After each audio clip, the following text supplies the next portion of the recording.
Thank you, Upton.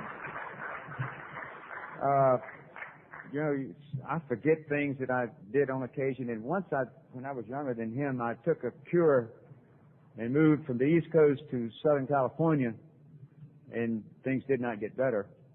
So I decided that I needed to move to Southern New Mexico. And I moved with a group of people to a rundown cabin in Cloudcroft, New Mexico, and we damn near froze to death that winter. We could struggle through the snow to a place called the Red Dog Saloon and drink Thunderbird wine. Anyway, thank you for being here.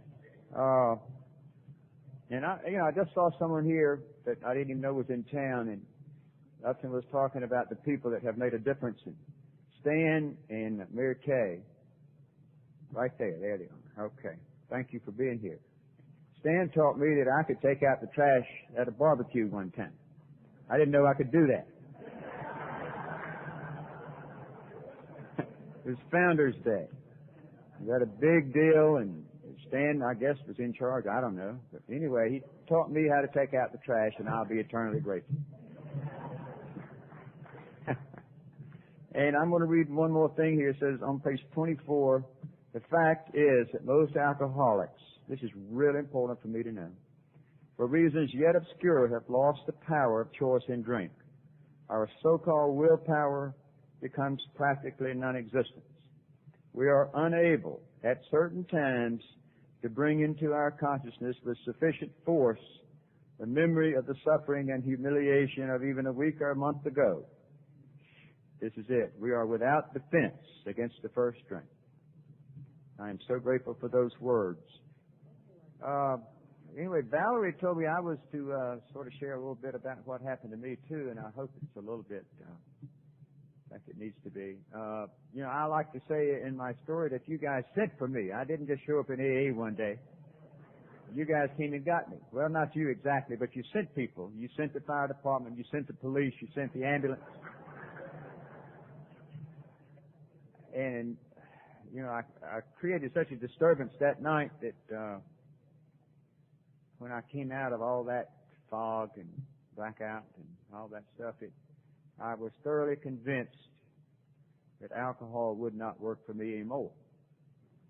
Now, I didn't know what it was you guys were doing, because they were coming to the institution I was in, which they were coming and bringing the meeting, you guys were. And they came every 2 or 3 times a week, and the same guys came, and I thought, well, that would be a good job when I get out of here, because the job I had, I sort of knew wasn't going to be anymore.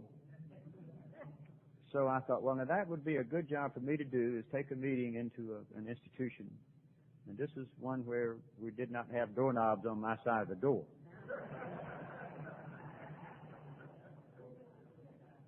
But anyway, I finally heard one of them say, well, I worked real hard today and blah, blah, blah, blah, blah, and all that. I said, well, what did you do all day?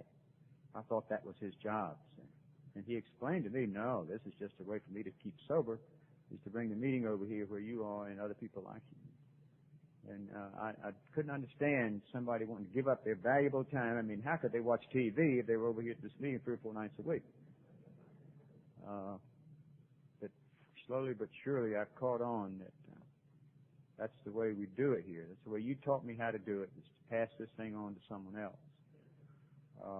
Anyway, I have not found it necessary to take a drink, and I had to sort of figure out a day. It was all a few days of a blur in there, and I finally settled on April 23rd, 1987. And I'm really grateful that you guys have been here every day for me since then. I used to go to a meeting when I was real new. We only had one lunchtime meeting in the town I was in at that time. And I didn't want to talk to you. I wanted to be there, but I didn't want you to talk to me. I didn't want to talk to you. So I'd read the newspaper. And we would sit at tables like this. It was at a club, and, I wouldn't spread the table out. I would spread the paper out and hold it up like this. And finally, one crusty guy told me, and I won't say what he said, but he said, please don't do that anymore. And amazingly, I never did. And he's no longer, he's died since then, but he was a good friend of mine after that. And, but my behavior was inappropriate, and someone had to tell me that. I didn't know it was inappropriate. A lot of things I did, I thought was okay. No one ever told me, or maybe you did and I just didn't pay any attention. But he felt it his responsibility to show me and teach me what was acceptable and what was not. And I always will appreciate that too. And Stan, that was old Phil. Just dropped dead in his backyard one day. Phil, can't remember his last name, but good friend of mine. But you guys have always been here, and I have been, after I learned how to take out the trash at the barbecue, people volunteered me for a lot of stuff. A fellow named Crawford Poe, I was going to this Sunday night big book study meeting, and there was like 3 or 4 of us, a half a dozen was a big crowd, and he said, well, it's time to have elections. And he said, Claude's going to be the secretary, and John's going to be the treasurer, and you're going to be pointing to me, you're going to be the GSR. That was our election. Well, see, I'd never been to one, so I thought that's the way it happened. Remember Crawford Gene? And anyway, I said, well, I don't know what this GSR is. That's when I first heard it. He said, I'll let you know. And he did that. He did that, and I sort of went on from there, and I won't go into any great details, but it's been a wonderful journey. I'll always appreciate the start that I got from Stan and Crawford, and people in my hometown. But anyway, you guys came and got me. I was over in Augusta, Georgia. So you even found me way over there. No one else knew where I was, but you found me. I had business over there. See, if I'd have been up on top of things, I could have left where I live and drove to Augusta and taken care of business that morning and had lunch and came on back home. Well, it took right at 10 months before I got back to my home. But today I'm grateful for all the activities that took place during that 10 months and the months since then, the days and hours. It's been a real great journey. Now, I go to, where I live, we have book studies just like you do where you live, but a few years ago, this guy calls me his sponsor, decided we needed to get together and read the book, and I thought that was a good idea that he suggested that. I had done that before, and it went right over his head. So he suggested that we get together on a Tuesday night, just the two of us. Well, someone else heard about it, but, we tell things. I'd like to come, and I'd like to come. So anyway, and this one fellow who had come to Greenville from South Dakota said, well, in South Dakota, we had a big book study, and it went this way, and he had a couple of pages of how they did it. So we started doing that about, I don't know how long, Larry, 4 or 5 years ago, 3 or 4, something like that. And we go through the book, and, well, we don't call ourselves a group nor a meeting because we had certain things we wanted to do, and if it was an open AA meeting or even an AA meeting, we didn't feel like we could do that. One thing, we keep it limited to just men. That keeps a lot of distractions away from my group anyway. But anyway, we limit it to men, and we start with the book, and we expect you to be there every Tuesday night. We go from 7:30 to 9. We read the book. We do not read what's between the lines. We read the lines. We talk about what we've read. If we read one word, you want to discuss it, we stop. Some nights we might go through a half a page or a page, several pages. Sometimes we might go through one paragraph, one sentence. But I have come to learn that the book tells me exactly how the first 100 recovered from a seemingly hopeless state of mind and body. And I am, again, grateful that people continue to do that. So anyway, if you're in Greenville on a Tuesday night, we meet at the Unity Church on East Hillcrest Drive. And even though it's not an AA meeting, we talk about the book. We'd like to have you. Anyway, there's one more thing here. It says, if you are as seriously alcoholic as we were, We believe there is no middle-of-the-road solution. We were in a position where life was becoming impossible, and if we had passed into the region from which there is no return through human aid, we had but two alternatives. Now, this was pointed out to me that, most people would know which direction to take. Me, as an alcoholic, had to wait a while, had to think about it. One was to go on to the bitter end, blotting out the consciousness of our intolerable situation as best we could, and the other to accept spiritual help. Again, most people that I've ever had any contact with, before or since, know that spiritual help will be good, and they'll take that. I had to think about it a right long time before I did that. Anyway, our next speaker, Roy R., and I think his name tag says today South Africa.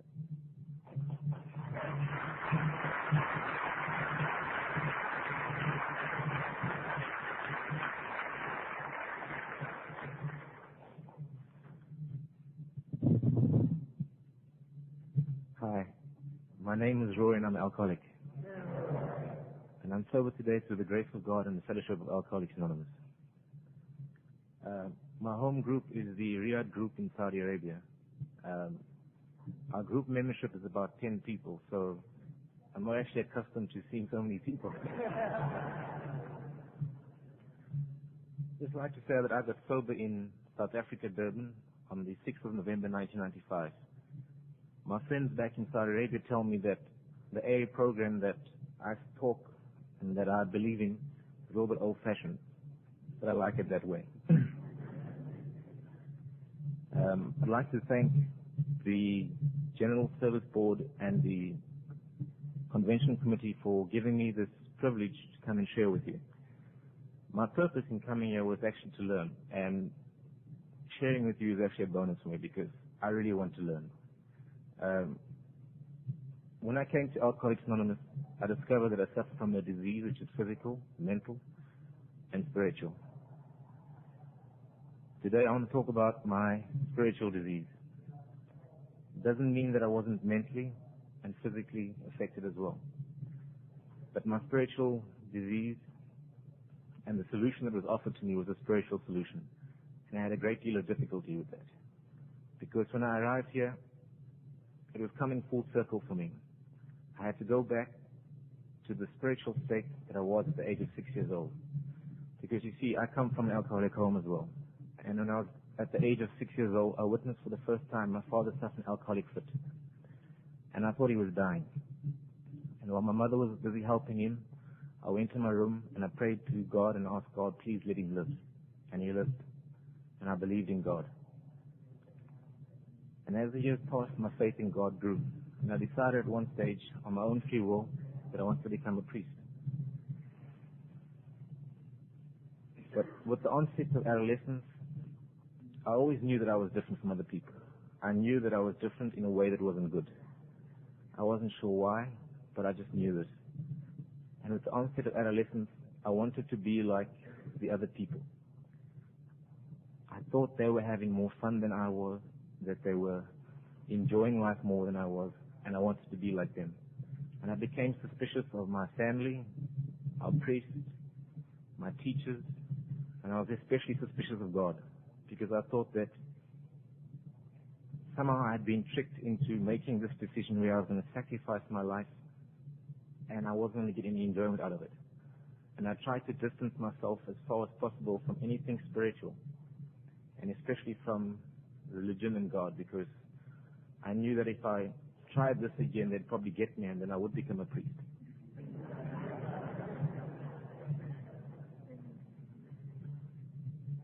Coming from the home I did, I've always had a desire to overcompensate what I believed was an inferior home.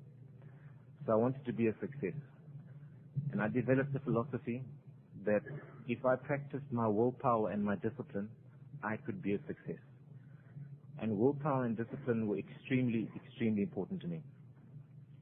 And as time went on, I achieved success.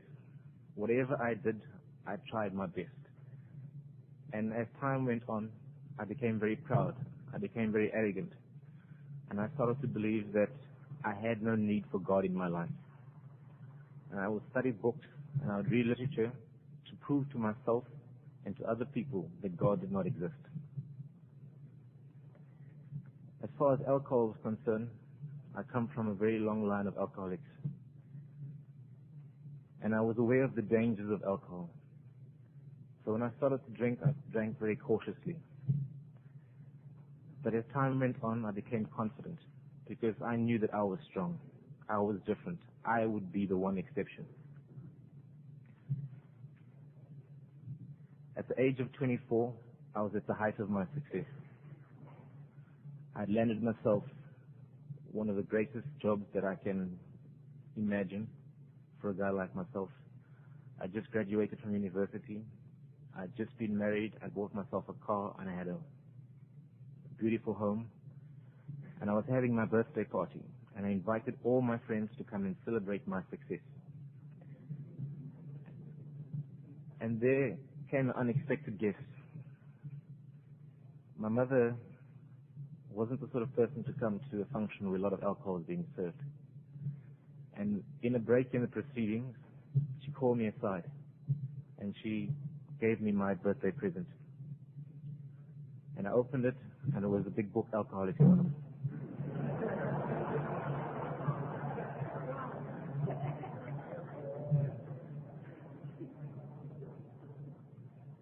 You can imagine the shock.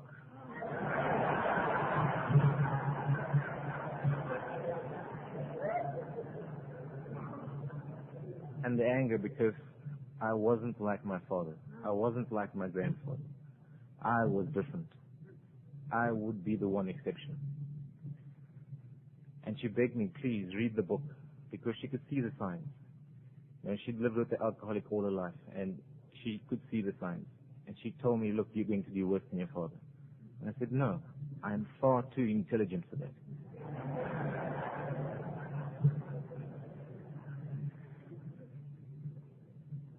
It actually surprised me, surprised a lot of people, the pace at which my alcohol progressed. The only way I can describe it is galloping alcoholism. Because over the next 2 years, I made several attempts to stop drinking, to control my drinking. My wife got pregnant, and I wanted to be a good father. Of all things, I wanted to be a good father. And I tried for my daughter. I thought, now I'm going to change my ways. I'm going to become responsible, and I'm going to control drinking. The thought of stopping drinking didn't really come to me because I always felt that I could eventually get control of it.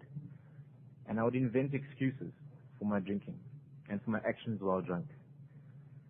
But my behavior started to become insane, and people started to recognize it. At one stage, I was asked to go and see a psychiatrist because things weren't going too well with me. And I saw this lady, and she asked me, do you drink? And I answered, occasionally. The answer should have been on every possible occasion.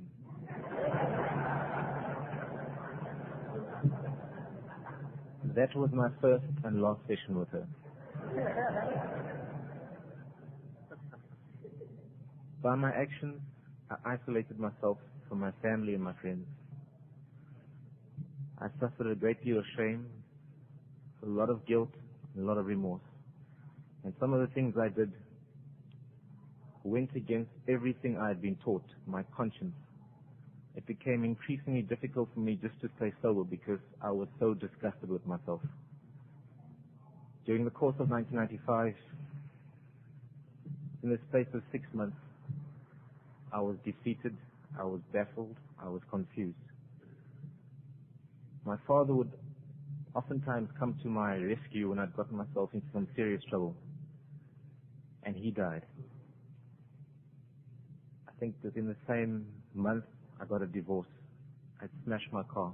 I'd lost my home. I was reduced to living with my friends who drank, and I thought they drank as much as I did, and I thought one or two of them had a problem. But they would tell me, you know, Rory, you're making our lives unmanageable. Think it's time you moved.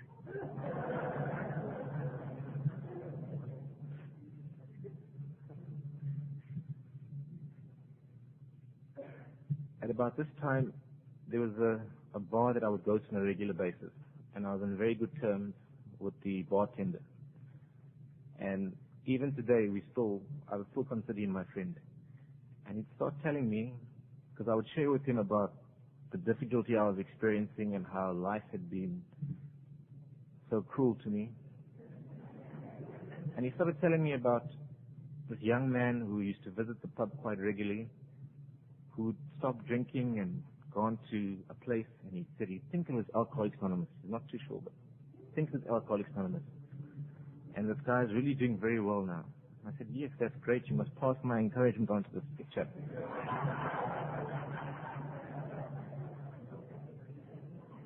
And then in one of the periods in which I was moving from one place to another, I came across the book Alcoholics Anonymous. And by now I knew that I was powerless over alcohol. I had tried, and I felt hopeless. I knew my life was unmanageable. So I decided that I was going to give Alcoholics Anonymous a try. And the price for me, the admission into Alcoholics Anonymous, was humility. And for a person like myself, with intelligence, was utter humiliation. I had to be humiliated first before I could walk into Alcoholics Anonymous. And the solution that was offered to me was a spiritual solution. I had a choice. Either I accept spiritual assistance or keep on trying on my own. And I think the only thing that I brought with me to Alcoholics Anonymous was a little bit of willingness.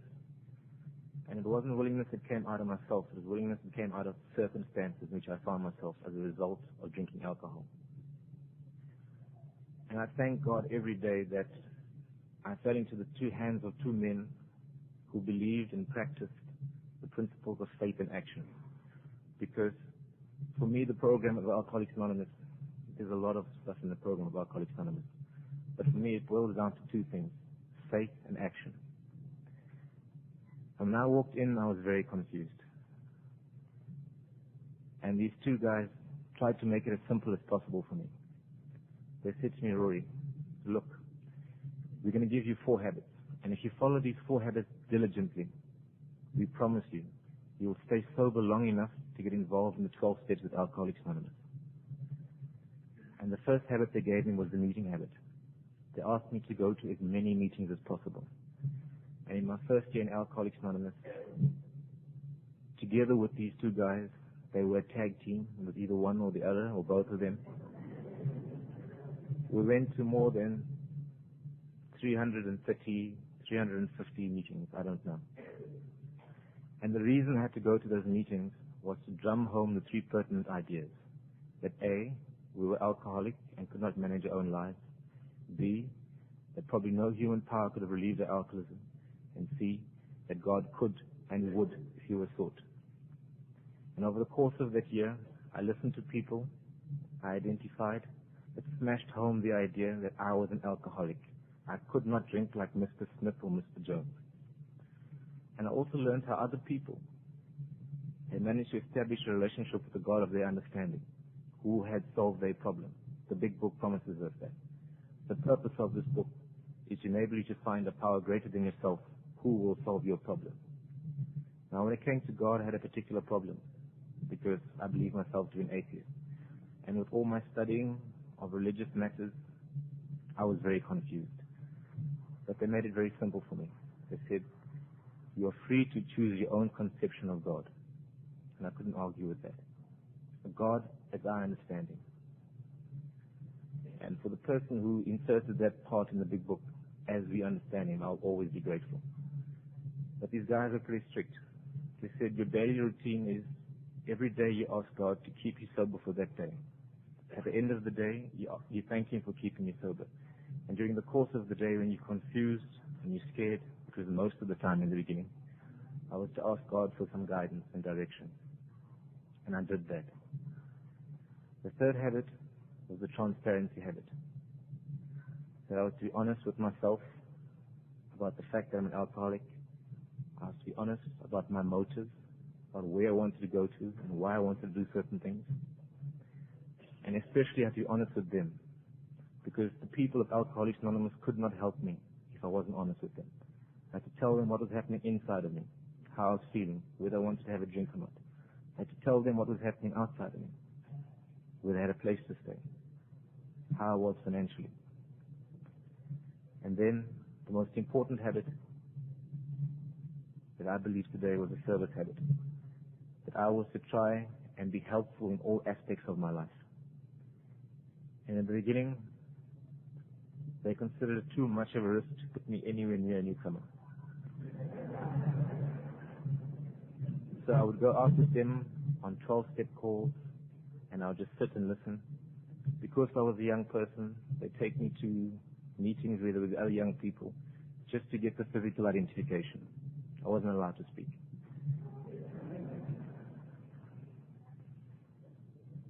But fortunately, the fog started to clear, and I was introduced to the 12 steps of Alcoholics Anonymous. And the best description that I have come across for the 12 steps of Alcoholics Anonymous is contained in the foreword of the 12 by 12. And I'd like to read it to you because I always get it wrong. Let's see if I can find it. Dr. Paul O., who died recently, I heard a cassette of his, and he says, if I stop for no reason, just chat amongst yourselves till I start again. So, let me just find this quote.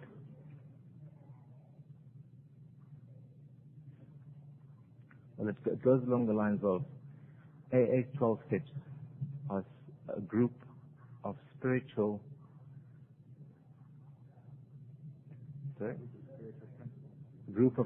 principles. If you've lived as a way of life, will expel the obsession to drink and lead the sufferer to lead a life that is happily and usefully whole. And that for me is my aim in life, to be happily and usefully whole. And the way the 12 steps were presented to me was very simple, because for an intelligent person like myself, I needed to simplify things. And they basically boiled it down to 3 things. Step 1 to 3, trust God. Steps 4 to 11, clean house. And step 12, help others. And over the last few years, I've been given the opportunity to be able to spend time with new people and to be able to try and help the still suffering alcoholic. And that, to me, is something that I need to keep my faith alive. Because watching the miracle of Alcoholics Anonymous, watching the miracle of sobriety take place in other people's lives, confirms to me my trust in God and my trust in the program of Alcoholics Anonymous. And what of my fear that leading a spiritual life, coming to believe in a power greater than myself, who I call God today, would leave nothing left for me, where there'd be nothing for me to do. Well, I have submitted my will and my life over to the care of God as I understand Him. And within the guidelines set out and the directions given to me by Alcoholics Anonymous, and within the dictates of my own conscience, I am free to lead a life that is happy, that is enjoyable, and that is most importantly useful. I'd like to thank you again for allowing me the privilege of actually coming out to share with you. And in honor of my mother who died when I was 9 months sober, for this wonderful gift that she gave me, I'd like to just read something from the big book, which has already been read before, but I'd like to read it again.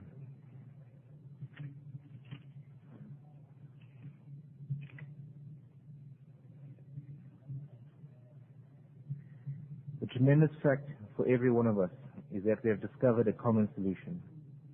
We have a way out on which we can absolutely agree, and upon which we can join in brotherly and harmonious action.